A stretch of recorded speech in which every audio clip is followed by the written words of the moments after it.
Okay, class. Today's lecture is leadership styles. Second chapter, leadership styles.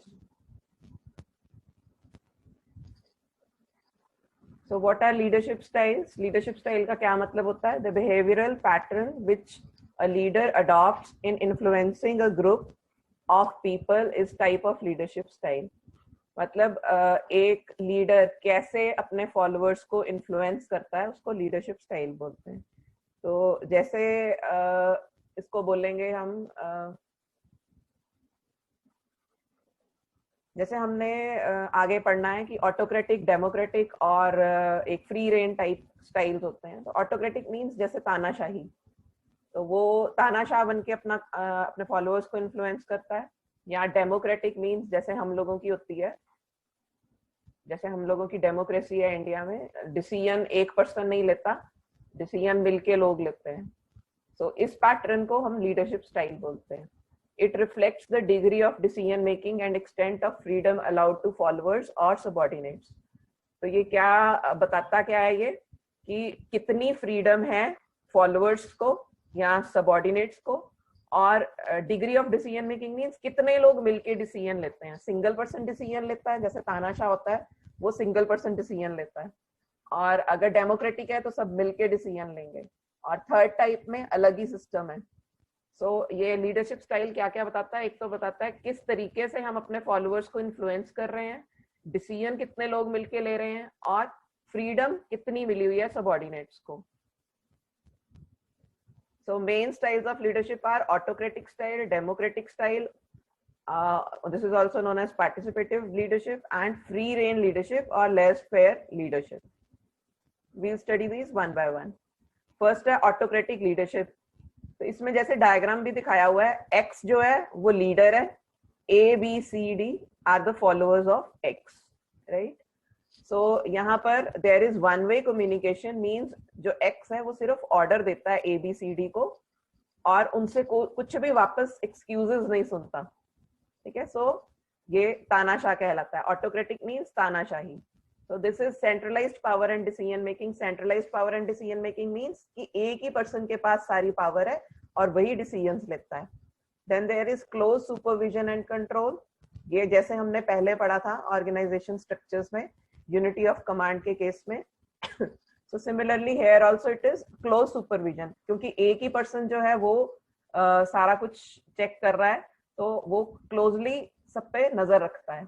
तो discipline is maintained through rewards और punishment. तो discipline कैसे maintain किया हुआ है?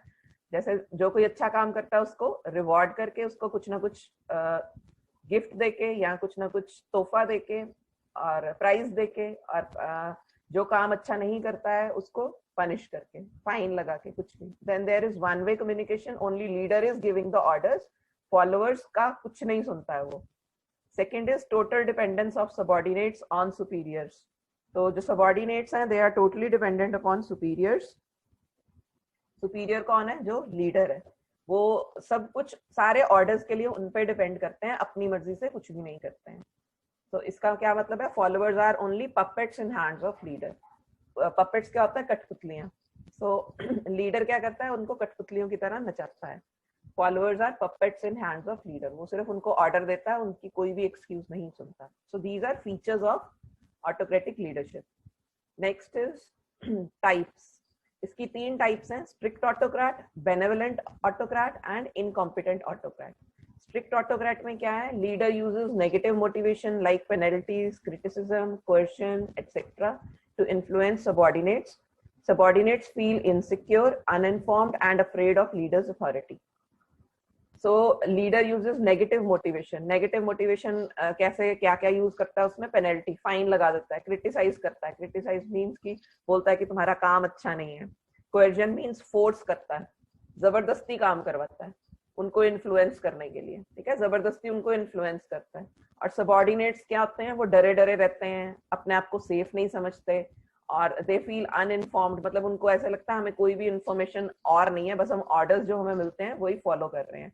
And they all are afraid of leaders authority. ठीक है, उससे डरते हैं लीडर से, उसकी रिस्पेक्ट नहीं करते, उससे डरते हैं. सेकेंड है बेनेवोलेंट ऑटोक्रेट. बेनेवोलेंट ऑटोक्रेट क्या है? Leader has centralised decision making power uses positive motivation. ठीक है, so इस decision making power leader की है, but ये positive motivation use करता है instead of negative motivation जो strict autocrat use करता है. तो पॉजिटिव मोटिवेशन में क्या है, influences subordinates by methods of giving rewards. तो उनको अलग अलग गिफ्ट्स देता है, उनको लालच देता है कि अगर तुम ये काम कर लोगे तो मैं ये ऐसा काम कर दूंगा, मैं तुम्हें ये चीज दूंगा. तो this type can be effective in achieving high performance. This particular benevolent autocrat जो टाइप है, this can be helpful in achieving high performance. Then next is incompetent autocrat. Incompetent autocrat क्या है, leader adopts this style to hide his incompetence, so this cannot be used for long time.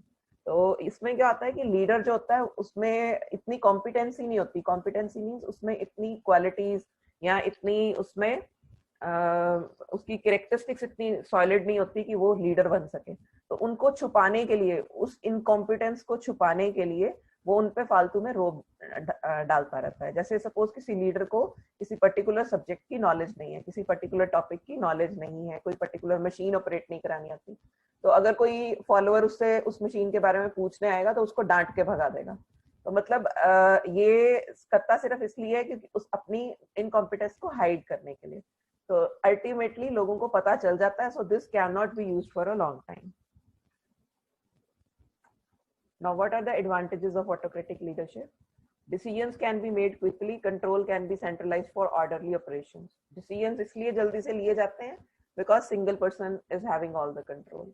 Well-developed leadership skills can be applied directly to group activities.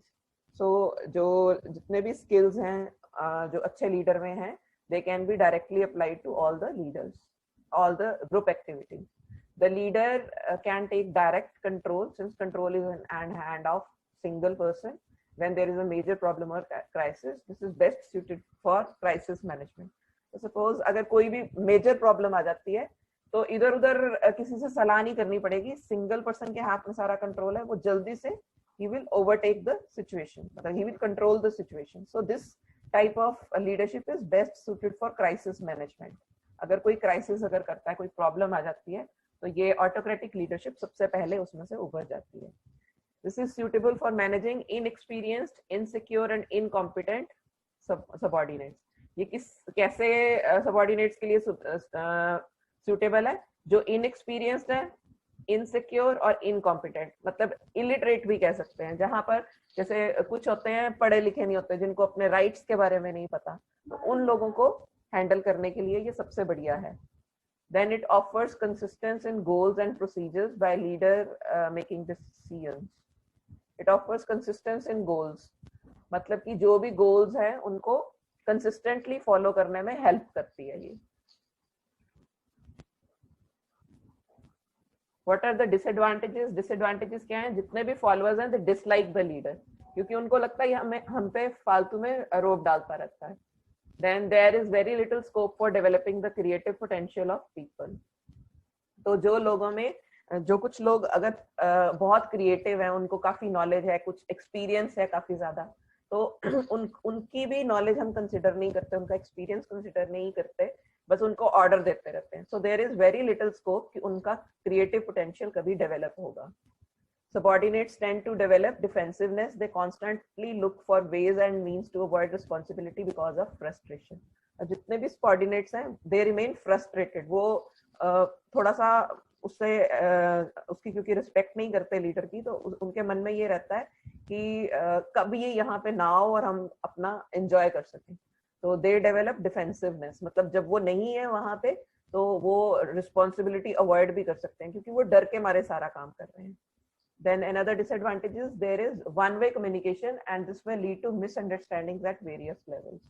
तो एक ही बार उसने मतलब सिर्फ leader ने अपनी बात अपने फॉलोअर्स को बता देनी है, फॉलोअर्स की कोई नहीं सुननी है. तो फॉलोअर्स क्योंकि उससे कुछ पूछ नहीं सकते तो उनको मिसअंडरस्टैंडिंग हो सकती है. जैसे सपोज उनको प्रॉपरली समझ में नहीं आया कि क्या ऑर्डर है, तो this can lead to misunderstanding. Then one-way communication leads to absence of feedback and thus erroneous decisions. तो वन वे कम्युनिकेशन जो है उसमें फीडबैक हमें नहीं मिल रहा, हमें नहीं पता चल रहा कि हमारे फॉलोअर्स को क्या प्रॉब्लम आ रही है, तो हम जो डिसीजन है इसलिए हमारे वो एरर वाले हो सकते हैं, उनमें एरर हो सकती है, गलती हो सकती है. And subordinates depend on leader for everything. ये तुम्हें पहले भी बता दिया कि सबऑर्डिनेट्स जो है वो लीडर के उसकी वेट करते रहते हैं, ऑर्डर की वेट करते रहते हैं। Then matters move slowly and it becomes difficult to adapt to change. तो हर काम धीरे धीरे होता है because single person is doing all the decision. वो काम जो है वो धीरे धीरे आगे मूव करता है, और जो चेंज है उसके वो इजीली एक्सेप्ट नहीं कर पाते हैं सब लोग। सब लोग क्योंकि इनकॉम्पिटेंट भी होते हैं और इलिटरेट टाइप भी हैं। Then more dependence and less individuality results in non development of future leaders. More dependence on leader, सब कुछ सारे ऑर्डर्स के लिए वो लीडर की वेट करते हैं।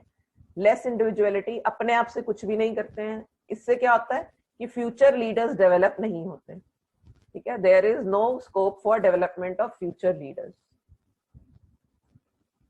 सेकेंड टाइप है डेमोक्रेटिक लीडरशिप। अब इसके फिगर में देखो कैसे है, leader is in the centre, ये एफ सारे फॉलोअर्स हैं, and there is two way communication.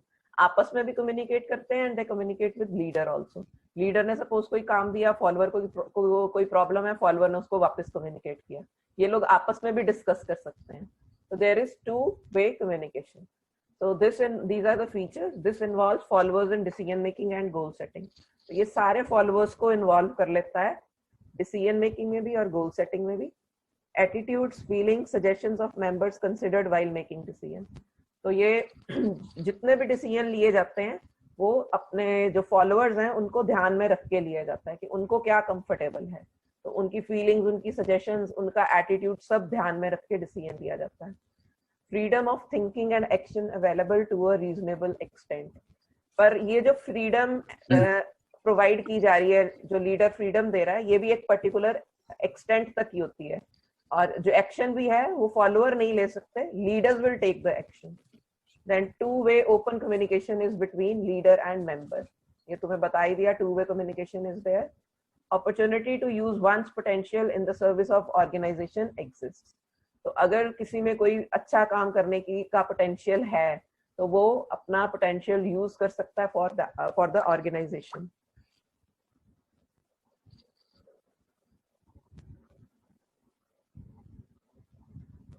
Next है डेमोक्रेटिक लीडरशिप एडवांटेजेस। इसकी काफी सारी एडवांटेजेस हैं। So knowledge and experience of group members, क्योंकि group members जो हैं they are involved in decision making, so उनका knowledge, उनकी knowledge और experience it can be used. Then leader consistently receives useful ideas and suggestions and feedback. तो leader क्योंकि communicate करता है अपने followers के साथ, उसके पास ideas, suggestions, feedback आते रहते हैं। Develops positive relation between leader and followers. तो यहाँ पर जो followers हैं वो leader की respect करते हैं और इसलिए उनमें पॉजिटिव रिलेशन होता है लीडर और फॉलोअर्स में। And this system motivates followers to do better. वो फॉलोअर्स क्योंकि उनको ये लगता है कि हम लोग डिसीजन मेकिंग में इन्वॉल्व हैं तो उनको मोटिवेशन मिलती है और वो बेटर परफॉर्म करते हैं।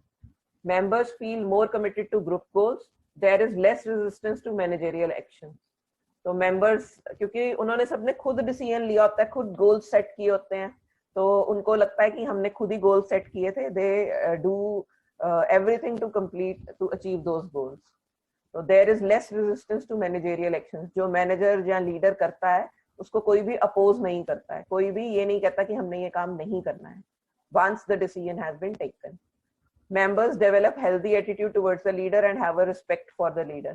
ये पहले भी हो गया, पॉजिटिव रिलेशन होता है दोनों में, तो उनका members का healthy attitude होता है and they have respect for the leader.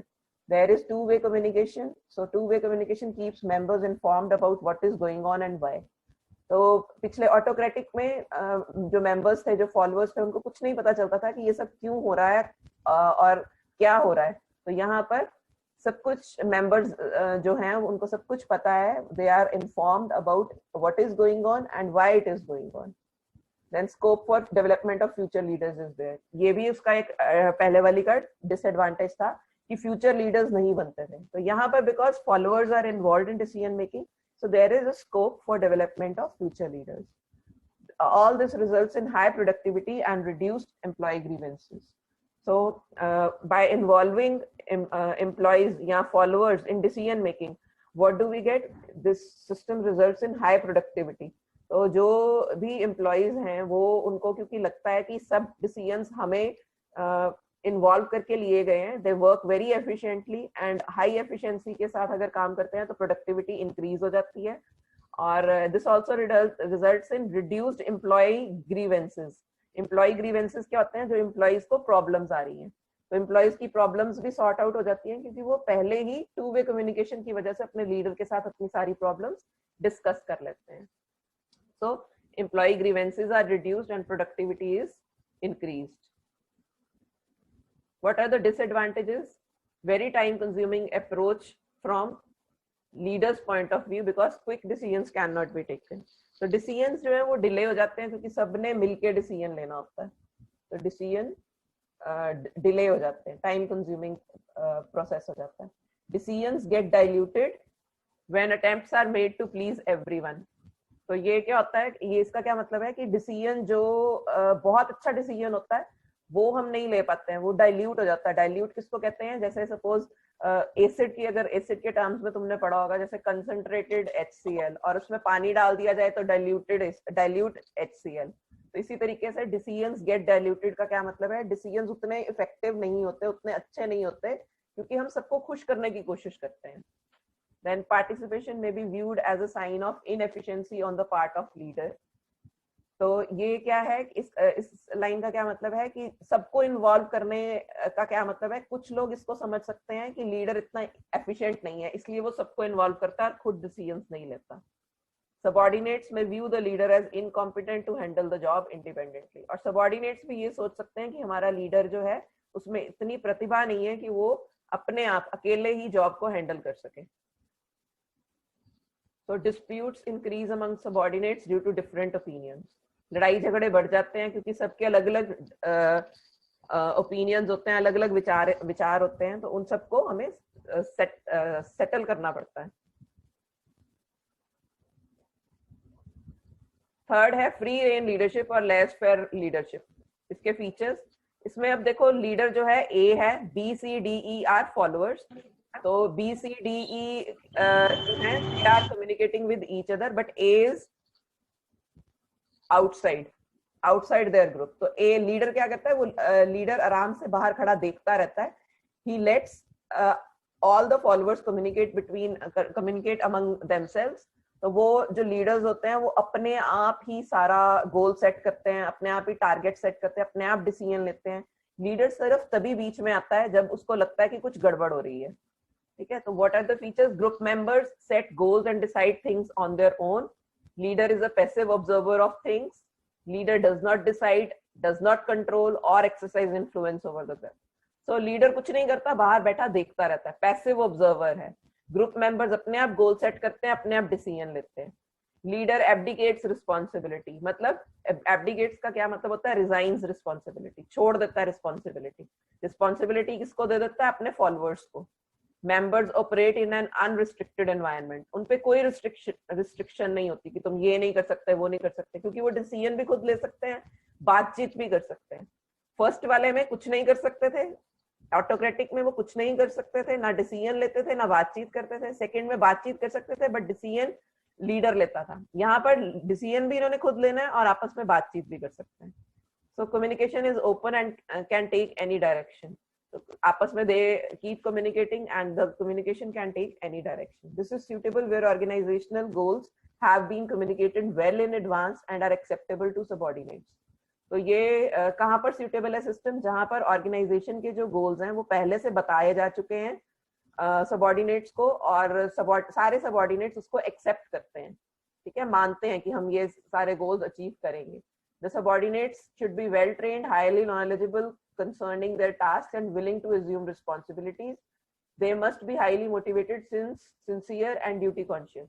तो subordinates जो होते हैं उनको well trained, loyal, highly knowledgeable, उनमें ये सारी qualities होनी चाहिए तभी, और वो responsibility लेने के लायक होने चाहिए, तभी वो सारा काम अपने आप करते रहेंगे. Because leader ने थोड़ी देर के लिए ही तभी intervene करना है, तभी बीच में interrupt करना है अगर कोई प्रॉब्लम आ जाती है. They must be highly motivated, sincere and duty conscious.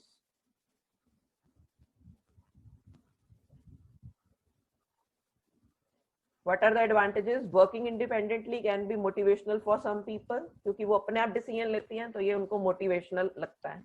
This may encourage suggestions, creativity and innovations.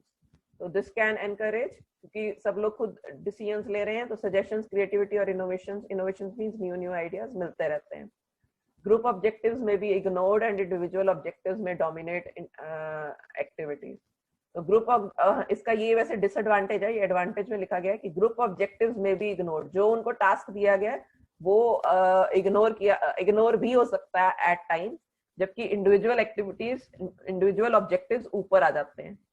Open and direct communication with opportunity for self expression. तो उनमें ओपन और डायरेक्ट कम्युनिकेशन होती है और अपॉर्चुनिटी होती है कि वो अपने आप को अच्छे से एक्सप्रेस कर सकें. This may increase the quality of life for some group members. तो इसमें क्या रहता है, इसमें डिसीजन खुद ले रहे हैं, there are flexible timings, जब मर्जी आओ जब मर्जी जाओ जैसे मर्जी करो, बस टारगेट अचीव होना चाहिए.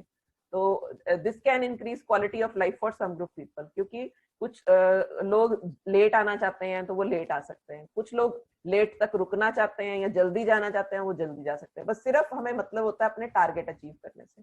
तो this can increase quality of life for those members. And what are the disadvantages? Activities may suffer owing to lack of coordination. तो अगर coordination नहीं है सब में, जो पहले तुम्हें बोला है कि जो subordinates हैं उनको highly knowledgeable, experienced, loyal होना चाहिए, तो ये lack of अगर coordination हो जाए तो activities suffer करने लग जाती हैं. Lack of control may lead to disruption. तो अगर control ना हो ऊपर बीच में, जैसे अगर suppose लड़ाई झगड़ा हो जाता है और leader कंट्रोल नहीं कर पाता है तो सारा क्या होगा, सब गड़बड़ हो जाएगा, सब खत्म हो जाएगा, सारा प्रोजेक्ट जो है वो डिसरप्ट हो जाएगा. देन इंडिविजुअल्स में go their own ways resulting in confusion and chaos. तो यही पहले था जो आया था कि ग्रुप ऑब्जेक्टिव इग्नोर हो सकता है, इंडिविजुअल ऑब्जेक्टिव ऊपर आ सकता है. तो यहाँ पर यही हो रहा है कि इंडिविजुअल्स जो हैं वो अपना ही रास्ता, अपने लिए जो बेनिफिशियल है वो भी पकड़ सकते हैं, और this can result in confusion and chaos. सब गड़बड़ हो सकता है, सब मिक्स हो जाएगा और सब कुछ खराब हो जाएगा. The system is successful only if subordinates are highly motivated and sincere. तो सिस्टम तभी सक्सेसफुल है अगर सारे के सारे एम्प्लॉइज मोटिवेटेड भी हैं और सिंसियर भी हैं टुवर्ड्स ऑर्गेनाइजेशन. कोई भी अपने गोल को पहले नहीं रखता है, दूसरे गोल्स को पहले रखता है. तो ये यहाँ पर एक इमेज में तीनों का शॉर्ट फॉर्म में बताया हुआ है. ऑटोक्रेटिक क्या कहता है, अपने फॉलोअर्स को डू दिस, सिर्फ ऑर्डर देता है, डू दिस. डेमोक्रेटिक क्या करता है, what do you think we should do, उनसे पूछता है, two way communication is there. ठीक है, उनसे पूछता है, देन उनसे जवाब भी मांगता है, what do you think we should do. तो जो जैसे वो कहते हैं वैसा किया जाता है. और थर्ड टाइप जो फ्री रेन थी, उसमें क्या होता है, डू दिस और that as you see fit. तो वो कहता है ये कर लो या जैसे भी तुम करना चाहो, जो तुम्हें ठीक लगता है वो करो. So this is all about the 3 styles.